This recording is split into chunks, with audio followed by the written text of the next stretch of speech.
觉得一来到这里就有心胸舒畅的感觉。没错，而且我真的觉得啊，台湾的东部就是有一种魔力，你一来到这边，你就会觉得这边的海岸什么就会特别的漂亮。是的，尤其我们今天来到的呢，是在宜兰拥有最大土地面积，可是人口数又非常少的南澳乡。相较于宜兰其他的热门景点，大家对南澳可能稍微陌生一些些，因为它在地理位置上面已经有点靠近花莲了哟。太好了，但也因为这样，我们可以发现更多的秘境，尤其你看这绵长的海岸线，完全就是让人心胸舒畅，而且人没有很多，感觉真的有一种你发现自己一个秘境的地方。还有一个很棒的地方就是南澳拥有丰富的原住民文化。那一定有最喜欢的原住民风味餐吗？哎呀，爱吃的你一定尬意。耶！准备好了吗 ？Let's enjoy！ 温蒂乔巴今天的满意值很高，我也是，我此生第一次不用隔着玻璃看水族箱，是不是觉得今天收获真的很多？小心树叶！我觉得我已经来到了侏罗纪公园了，应该有恐龙在追我们。谢谢你来看，天啊，太惊喜了吧！哇，我刚刚真的有惊艳到哎。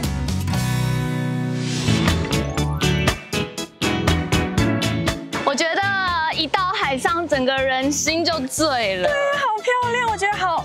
虽然太阳很晒，但是我觉得有一种很放松的感觉。对，而且你知道有一首歌啊，它开头的时候是讲银色小船摇摇晃晃。我觉得我们现在有一种那种感觉，是在银色大海里摇摇晃晃。因为虽然海是蓝色，可是它表面闪着一层银色的光，没错，好像镀膜一样哦。建平教练，你们每一天看着这一幅景色，应该心情都超级好吧？对啊，这边的工作就是很放松，而且日出早上可以看太阳。就咸蛋黄直接升起来，对啊，然后上午团的话，就是虽然太阳很晒，但是我们等下去那边的话，能见度很好的话，就变成是海上水族馆。这个海湾其实也有一个蛮美的名字，对不对？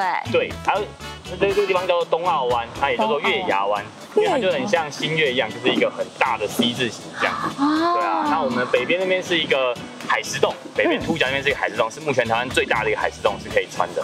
那我们现在这个地方啊，我们背后这边就是粉鸟林渔港，很著名的一个秘境的地方。那我们等一下就会划过去秘境那边，然后它特别的地方啊，是它很多的礁石。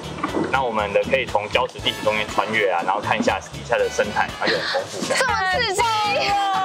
今天的海况刚刚好，很好。那我们开始海上约会吧，教练。好，走吧。跟着教练。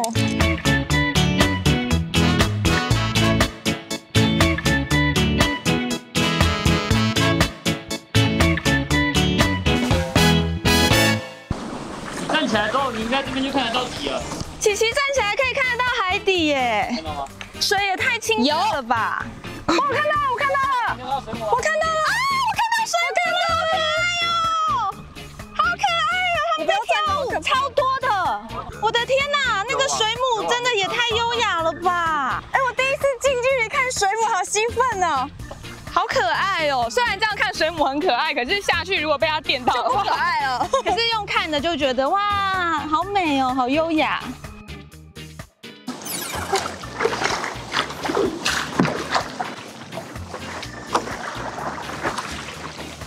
这片月牙湾真的很美，因为滑出来之后回头看，会发现旁边的整个山壁都相当翠绿，感觉老天爷有点偏心，给这块地方多加了很多层的滤镜，所以呢，完全不用美肌或柔焦，本身这里就是很真实，素颜就美。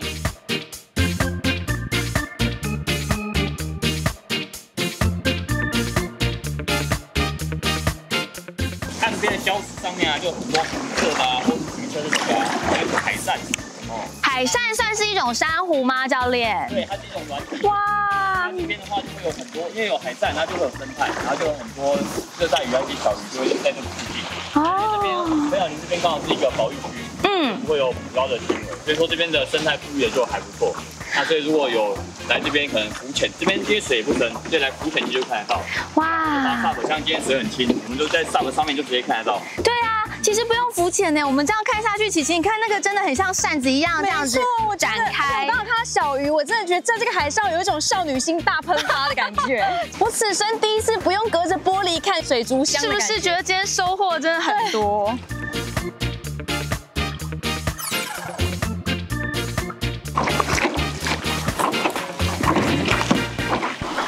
温蒂鲁夫准备要越过大礁石了。琪琪、乔巴，你可以跟上吗？来这里就是要慢慢滑，我就要这样坐着悠闲的滑到这个地方。你这样滑过来超美的，耶，好棒哦！我们都顺利越过礁石，太棒了，畅行无阻。在这里滑 SUP 真的很享受。赞呢。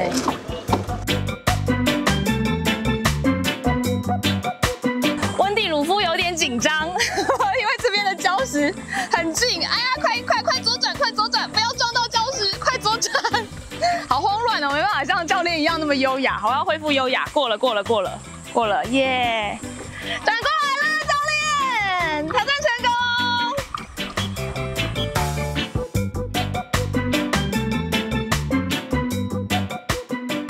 耶！挑战者3号过关。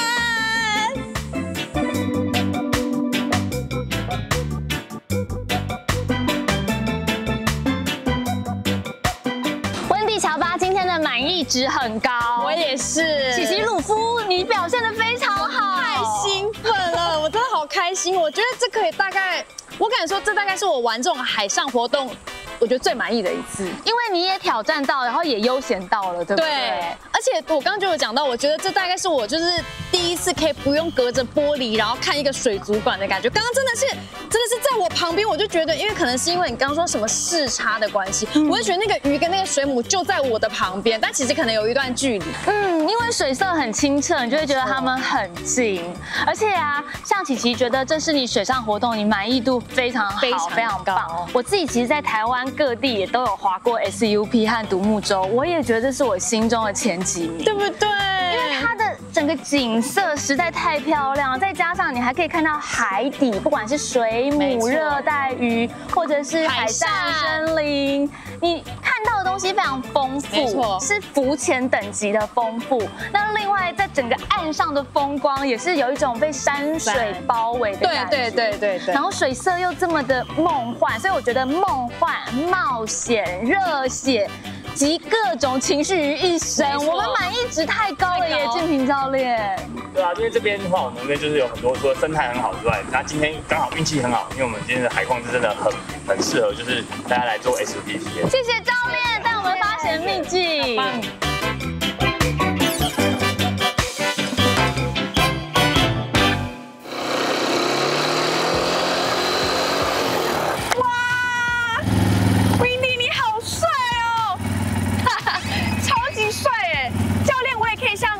帅吗？当然没问题啊，只要学习之后就可以像他这么厉害了。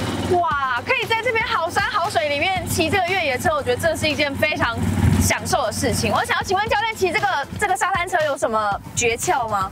诀窍在于说掌控方向掌控的顺，油门也按得顺的话，基本上骑乘就会非常顺利。对，我觉得来到这个地方啊，琪琪你这样想要跟我一样帅一波，这种心态就对了。因为其实一般我们如果在都市，或者即便是在一些自然环境比较丰富的地方，也不一定可以 off road。可是我觉得越野精神是一件很了不起的冒险探索。对，没错，因为我们这边刚好场地就包括有越野场地，会相较于其他不是骑乘沙滩，会比较越野比较刺激一点。对，因为如果只有骑乘沙滩的话，你可能只看得到海。可是这里啊，像我们玩过了水上活动，当然就是要进入到在南澳这里的森林里头去探索。太好了，没错，体验一般你体验不到的一些环境啊，或者说像场地的部分。对啊，琪琪，你现在这种跟我一起进入到山林，跟教练一起去冒险，这些都是你的朋友们，你其他的朋友们开车没办法都到不了的，我要跟你一起去帅一波，要帅一波，走。轻压，对，慢慢压，对，先习惯一下油门的速度。对，然后开始练习转向，左手的话，右手往前推。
真的太棒！妈，我长大了，我驾驭这台车，我驾驭这个山林了，耶！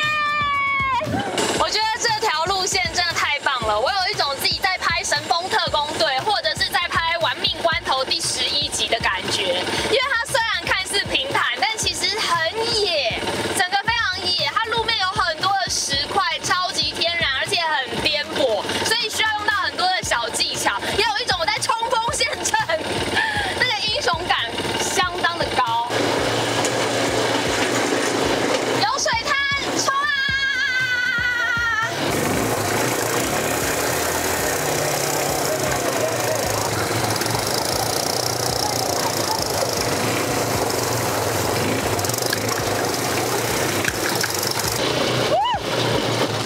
太刺激了啦！有越来越野的感觉，琪琪。这边真的是丛林哎，这里。啊！小心树叶！我觉得我已经从《玩命关头11》来到了 Jurassic Park 了，侏罗纪公园了。应该有恐龙在追我们，这太原始了吧！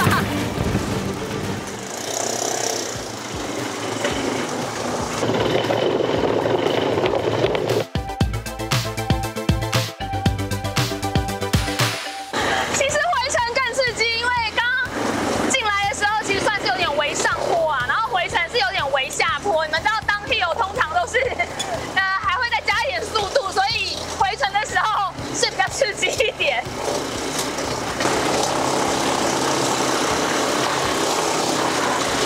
伙伴们冲啊！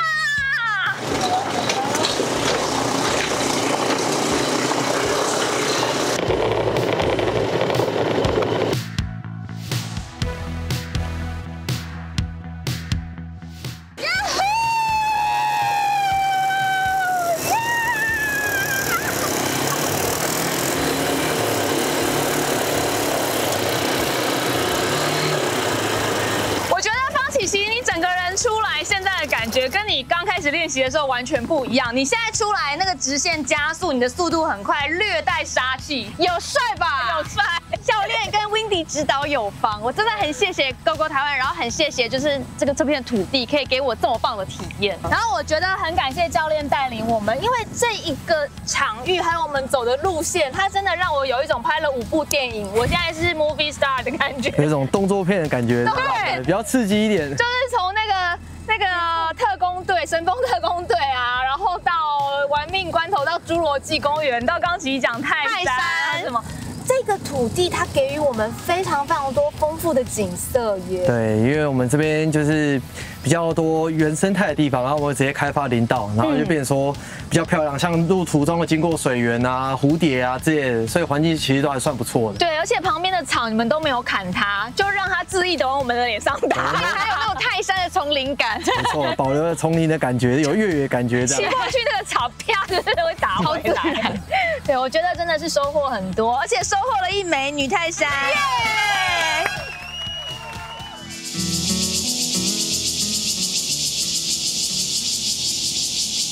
海陆活动我们都体验了，琪琪还有体能吗？必须要有的。来到南澳，我觉得它所有的美景我都要一次抓住。那我们就往山里走。太好了，来到南澳的森林啊，有很多条步道。可是今天我特别找在地人带我们去一个比较秘境的步道，知道的人不会那么多。太好了，因为既然你来的话，我们一定要走跟别人不一样的路线。没错，我已经约好村长了。哎，村长你到了，村长好，村长好，好，欢迎2位美女。你好，你好。哎，我们有看到这条步道的名称。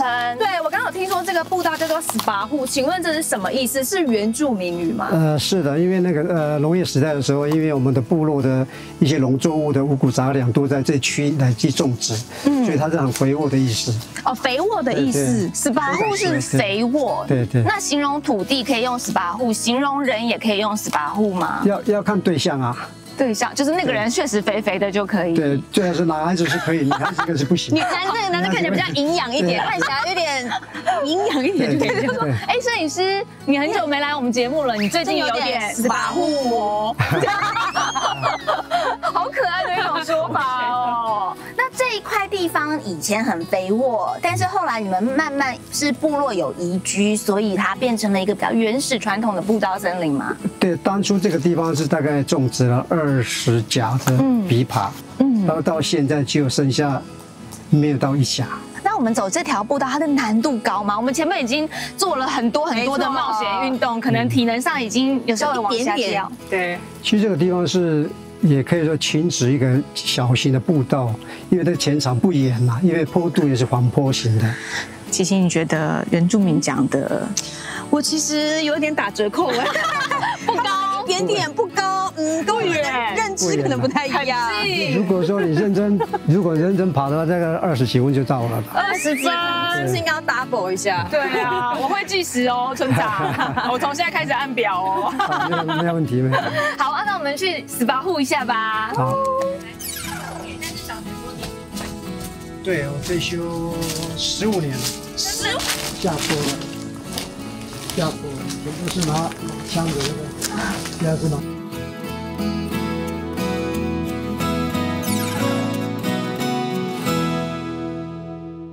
村长，这个是什么小动物的巢穴吗？它是这个是很多，因为这个在我们现在的地方是大部分都是山羌多了，山羊、山猪。现在目前的话，山羌最多，包括我们的部落的住宅四周都会。哇！因为晚上它会叫嘎嘎，这样就是对，它有很多的声音。但这个是跟山羌应该对也有关系，有关系哇？对，为什么它去挖它？对，它要觅食里面的虫。哦，原来如此，就想说有一个凹陷的洞。对。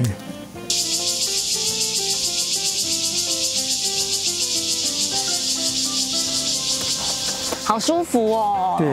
因为都有林荫，所以不会晒到很多太阳。真的是森林浴。对啊，而且空气超好。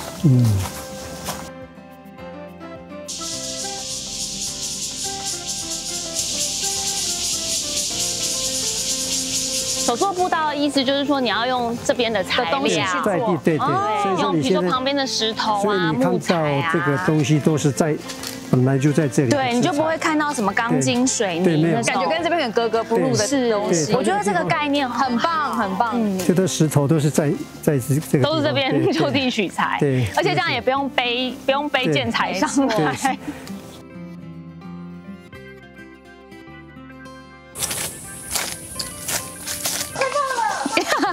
太棒了！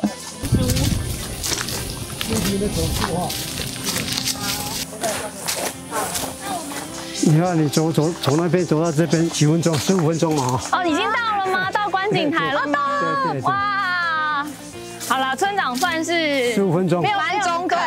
对。这次的距离是没有误差的，对，可以信赖的村长。讲话很实在。哇，谢谢你来看，天啊，太惊喜了吧！哇，我刚刚真的有惊艳到哎。对啊，这个就太平洋对。这一片海色真的太惊艳了，超漂亮。这个是什么海岸？这个是太平洋汉本沙滩。哦，汉本沙滩。因为我们现在站的位置背后，右边就是汉本沙滩。然后左侧的地方，因为那边有一个大浊水溪。就是和平溪嘛。和平是往东方向是和平溪，就是所谓的台泥。所以我们现在看到的这个是汉本的海岸，汉本沙滩的海岸。因为其实你看它的那个蓝色，海水的蓝色，不是完全的蓝，它很梦幻，好像上面有一层纱，而且在发光的感觉。对，这个水色跟我们去滑 SUP 在粉鸟林那边又不太一样，所以这里的海很梦幻，是每一块区域、每一个沙滩可能都有自己的颜色，它有一点那种莫兰迪跟 Tiffany 蓝的交错融合的感觉，好美哦，好梦幻哦。村长，你真的为人很中肯，没有很累，景色一流。你们都没有流汗吗？哈，没有流汗，我在流汗呢。所以你们体能好，而且又有得到了很多人文方面的收获。谢谢村长，谢谢，辛苦了。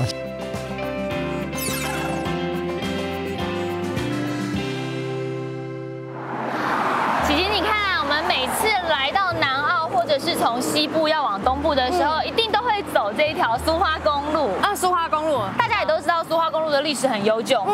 可是你知道苏花公路上面有一间也是历史超级悠久的冰店，已经传承到5、6代了哟。5、6代，那很久哎。对，它有一种冰品，你在其他地方也吃不到，叫做传道冰。传道冰，传道授业解惑者也。啊，那是什么？我好想去试试看。很奇怪，对不对？听起来名字好像很知书达理的一种冰品。我带你去找。好，走，前面那里。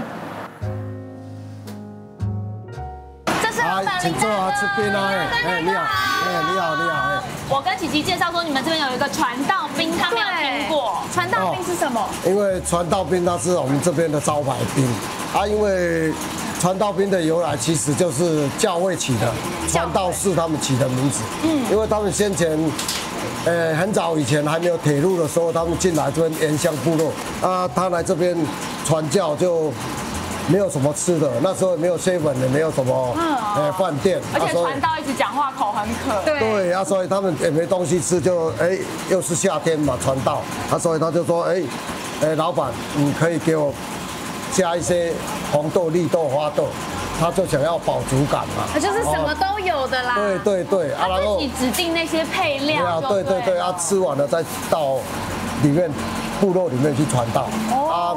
还有传一讲，后来他觉得还是不够啊，他说：“老板娘，你再给我加一个鸡蛋，就蛋黄啊，有营养对，比较有饱足感。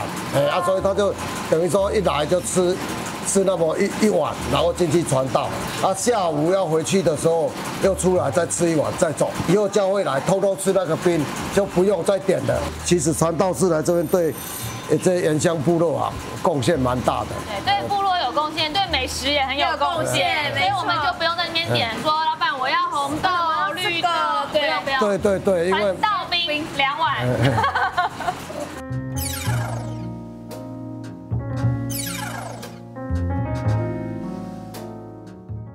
它还是旅游咨询中心。来，2位美女的传道冰来喽。谢谢。这个是加蛋原味的，加蛋的，它这个改版加水果冰淇淋的，因为加蛋的版本我以前吃过了，让你品尝一下。对，有没有觉得剉冰里面有一颗蛋？非常的奇特，我觉得它就有一种，我觉得好像在吃一碗粥的感觉，就是它什么都有，好像就是那种广东粥综合粥的感觉。而且这个料真的很丰富哎，它的花生粒有花生粉，也有花生粒，有红豆，有绿豆，有花豆，真的是你完全不用挑，什么都有。我现在发现它的冰咬起来就有一种比人家绵密的感觉，看起来就有了。好绵密哦，很绵密。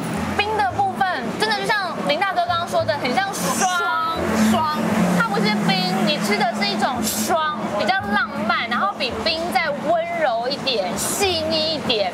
我觉得它这个冰体本身就已经跟其他的冰店我以往吃过，真的是我觉得是我从来没有吃过的口感。然后又因为它有很多的料，它再配上很多的料，你就觉得你吃到真的是你就一碗，你会有好几种体验的感觉。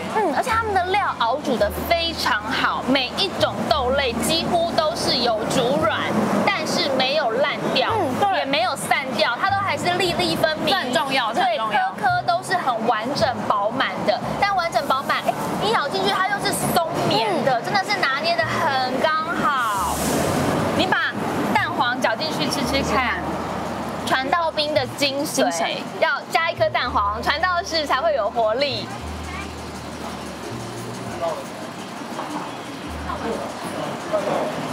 好绵滑，我刚刚已经觉得这冰体本身已经很绵滑，再加上去就感觉好像入口即化开的那种感觉，好好吃，这口感太特别了。然后后来因为针对有些不吃生蛋黄的朋友，老板加了这个水果冰淇淋。水果冰淇淋也好好吃，你吃，整个水果冰淇淋的这个鲜果味非常的浓郁，我觉得我好像是吃进了1000颗水果在里头，好好吃。它这个一定用了非常多的火龙果，因为外面的火龙果籽质都还很鲜明，而且吃进去的那个果香真的是超级浓郁，也会觉得没有什么化学配料，你会觉得你好像在嘴巴喷了火龙果的香水的感觉。对对对，好好吃哦。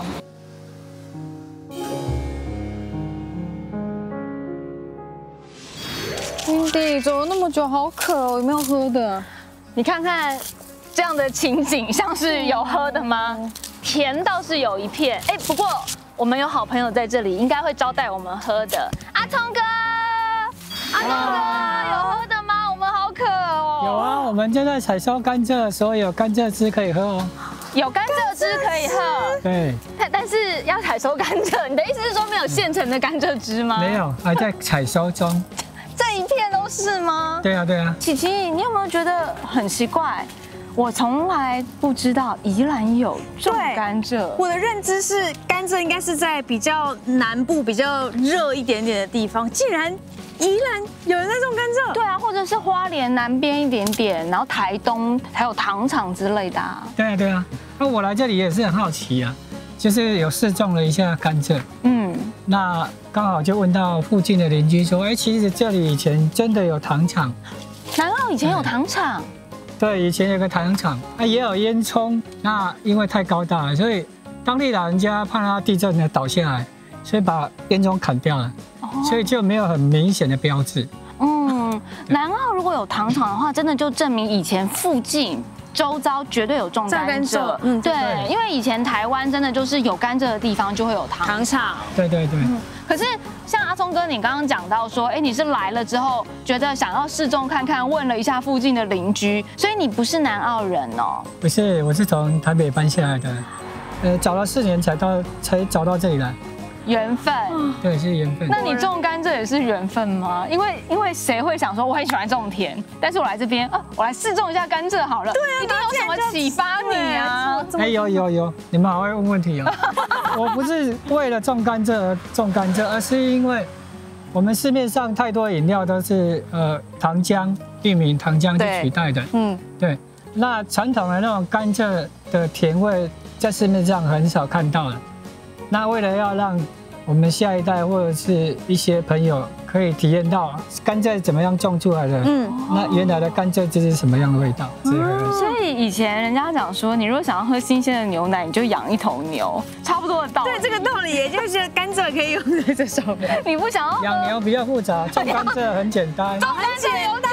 它唯一怕的就是台风，因为长大了会把它吹倒。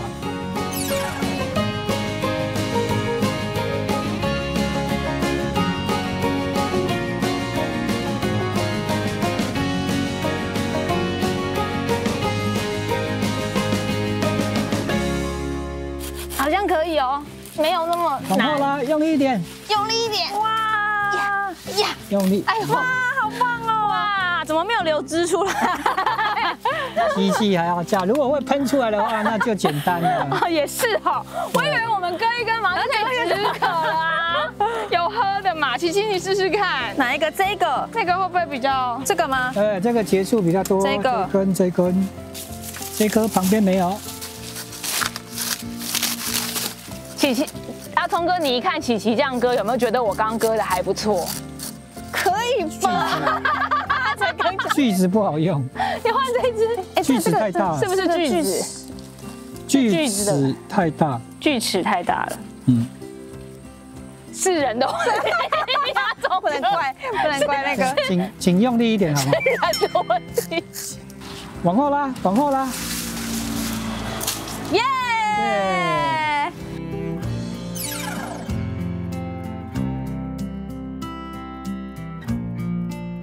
因为才不会浪费掉。你看，好厉害！一刀啦！好，你再把你手的地方留肿的那一节，留肿留一个手臂。对，用力，再用力一点。对，好，再一节。看看姐，学起来。我没吃饭。用力一点。琪琪好适合拍做菜节目哦。一刀，举高一点，对，有比刚刚好，举高，下，对，不要怕，有了，耶，有了吧？有，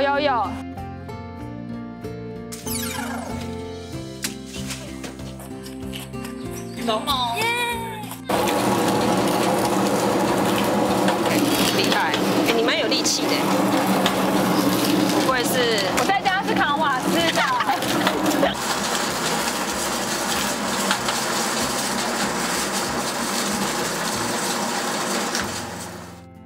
耶 ，Cheers！ 辛苦劳动之后的成果，得来不易呀。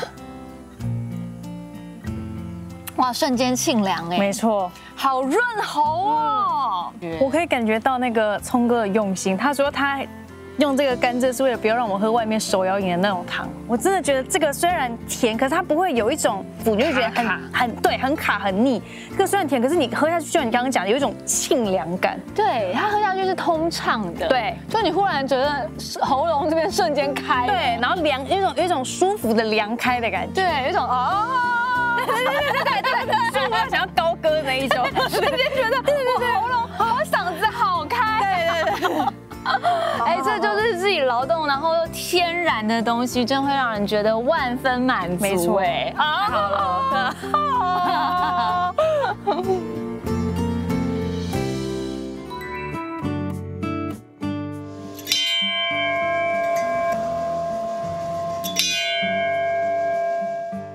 Hello， Wendy 琪琪，嗨，英子老师，老嘎苏，欢迎你们来到我们部落。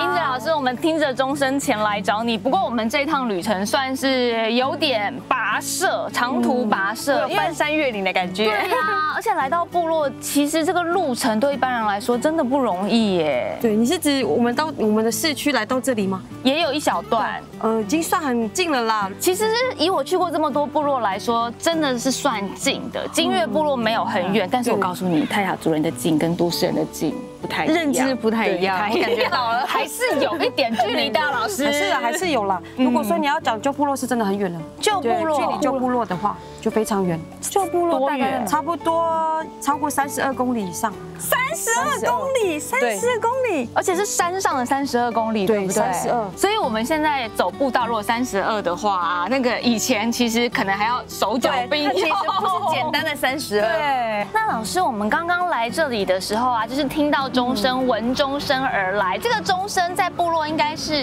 很重要的象征吧？因为看起来它在广场的正中央，是不是要叫大家集合吃饭都要敲这个钟呢？因为我们这个事件是发生在1937至38年的那个时间点。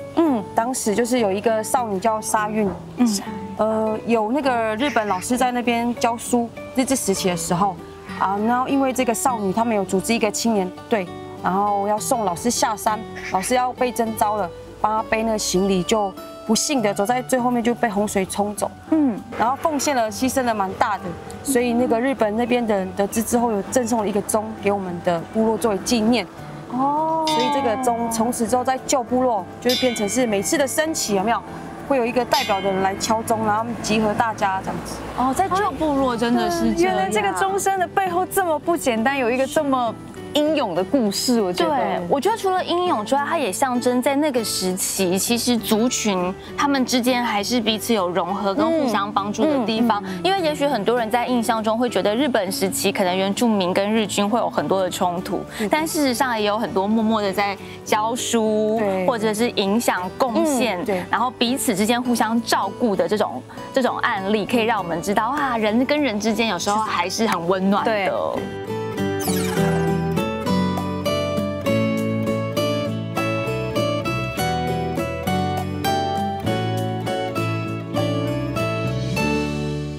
那我来带你们看一下这个我们的谷仓。对，这很重要哎，在部落里面收成了小米啦，或者是农作物啊，都是放在谷仓里面。对，所以如果你要偷东西吃的话，要认得，要认得找哪一个建筑物。因为这个建筑物在过去是蛮重要，他们就是像Winnie讲的，就是说东西都放在里面，储存在里面的粮食。那现在就是因为为了要跟小朋友继续传这个故事下去，所以我们就也复刻一个在这边。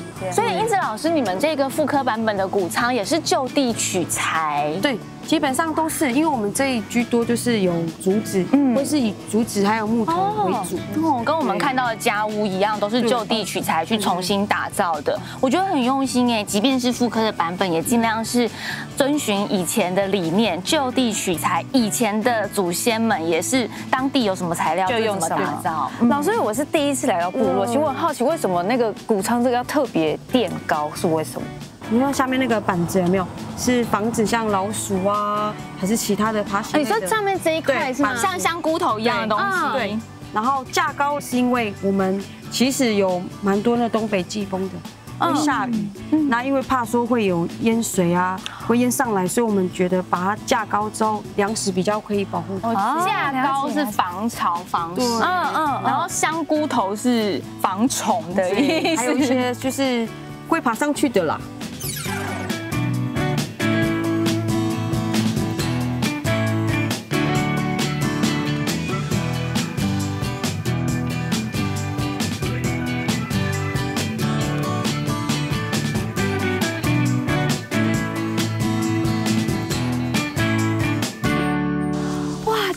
很酷哎！你看，又是木头，然后又有石头，还有竹子，而且它的木材堆叠非常有艺术感。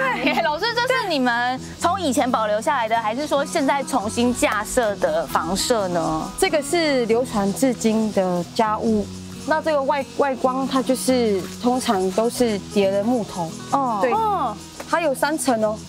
它的用意其实蛮多的，3层是指1层、2层、3层，对，它其实蛮强铁，对啊，蛮坚固的，对，是因为我们为了不要一直让这个房子的构造长期就是大改造，它有一个固定的那个格局后，它其实外面腐坏的这个木头啊，拿去柴烧，里面呢就补新的，对。它还可以翻新哎，对，就是好聪明哦！我们可以进去看吗？因为我们目前就是可以给游客啊参观使用这样子。琪琪它是下线式的耶，所以是地下室的感觉。因为我们的那个以前居住的地方，我们是属于那种上坡式的，所以它必须往下挖才会比较稳固啦。然后最深可以到2米。以前他们在挖这个是用1个碗去量深度。吃饭的碗吗？对，去开始挖，用那个。你说不是哇？不是没有铲子之类的吗？没有，以前没有这个东西。好励志哦！以前我们讲说，你这个人要有耐心，你要有毅力，就用铁杵磨成绣花针来形容。以后我们要讲说一个人有耐心、有毅力，我们就要讲说建泰雅族的家屋。对你真的是很会建泰雅族的家屋，表示你很有耐心。所以像那个后面你们看。它的构造就是旁边会有2张床，中间还有炉灶。然后这2张床，它的用意是旁边可能是父母亲睡，然后右边是阿公阿嬷这样。所以那边那一张比较大的床，就是所有的小朋友睡那里了。对，平常就是小朋友就睡在那边。但是这个房子，你就可以想象一个空间多温暖。又有火就代表火升起365天，我们火是不会灭，代表是有这个家人是有人在的。那其实一方面也是在讲一个温度啦。其实就像你们刚刚说的，这个家里可以活用它做很多事。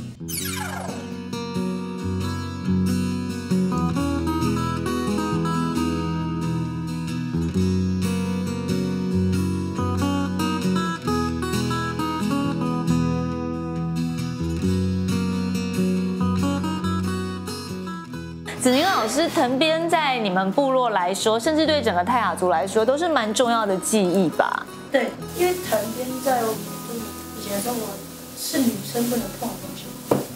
对，女生不能碰，我以为是在以前，因为他们有分，比如说女生就该是织布，有织布农作，那男生就是做藤编，然后去打猎。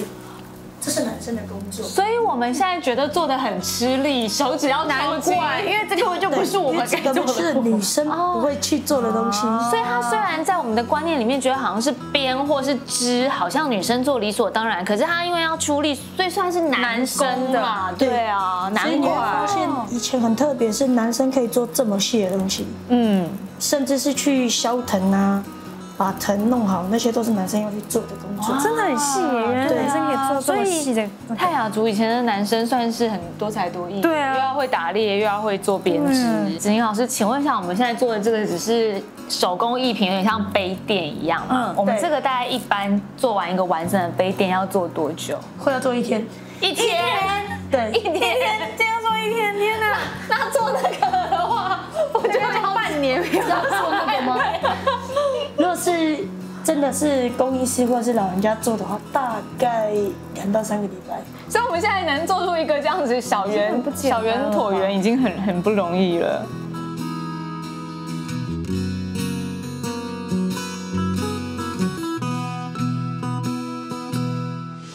既然来到部落里面，就一定要吃部落道地的风味菜。对，好期待，而且它的香气好重，好期待吃到这些料理，我通通都没有看过，连看都没看过，看过都没有看过。里面有些食材你在都市真的吃不到哎。而且静雯姐姐，我们看到的这些料理啊，有很多都是泰雅族传统会吃的，你们在变化一些创意出来。对。比如说这道算是传统料理吗？因为刈包应该是汉人的菜吧？这是南瓜刈包嘛，然后我们有加刺葱在里面。刺葱是什么？刺葱是什么？一个植物。那你们会怎么形容它？就刺葱啊，就刺葱。所以这个黑黑一点一点的，其实就是刺葱，把它弄碎了，加在南瓜里面。哦。然后这个也是腌肉，就是泰雅族的腌肉。腌肉我们是吃生的嘛，很多人不太敢接受。所以我们就用我们的创意料理，然后去给它炒，然后它有带点酸酸的味道，有点泰式的感觉。就我刚闻到有一点点那种，它的酸是腌肉跟小米发酵的。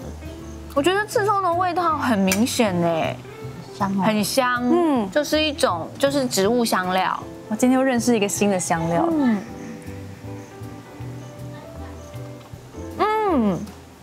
里面那个馅料。好好吃哦，真的，它会有点酸甜的感觉，就是小米发酵之后的那个酸，这个腌肉好好吃哦，很像泰式，刈包的面皮也很好吃，南瓜好香甜，对啊，我做的，你做，那是一定要称赞的，你做的就是好，对，而且我觉得我很喜欢吃原住民风味，它有一个特点就是，我觉得它会，因为它的食材都是自己种来，你会觉得每一口都吃的会觉得特别更好吃。这个是我个人非常喜欢的。这是香蕉饭，香蕉跟糯米和在一起，然后我们又称猎人饭包。就以前泰雅族男生去打猎的时候，老婆就帮他准备这个香蕉饭。好吃，真的很香甜。那个香蕉淡淡的香，我好喜欢，是不是很诱人？它吃起来很像我一般会吃的那种米糕，但是它特别不一样，就是它是有香蕉的风味。我第一次吃到这种软糯的感觉，但是它又是香蕉，不是一般我知道软糯感觉就是你觉得在吃香蕉本体，可它现在是糯米的那个口感，但是吃起来又有香蕉的香气。对啊，太喜欢这个了。而且平常香蕉单纯只是水果的时候，我没有很喜欢，因为我就觉得它没什么水分。可是它入到菜色当中，因为它独特的这个甜度，又不是硬加的甜，很天然的甜香，就会觉得很爽口，好像可以吃很多很多。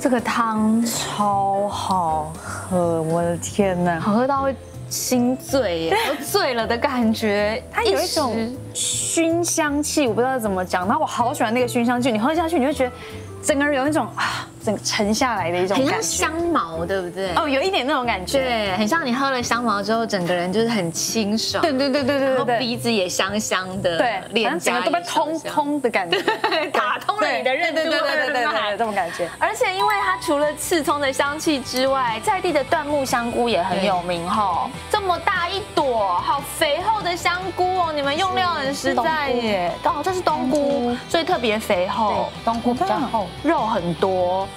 因为有刺葱的香气之外，加了香菇的香气在汤里面，还有那个鸡汤鸡汁，所以整个汤其实是相当香甜的，有很多不同的香气融合在里面，所以才会这么好喝。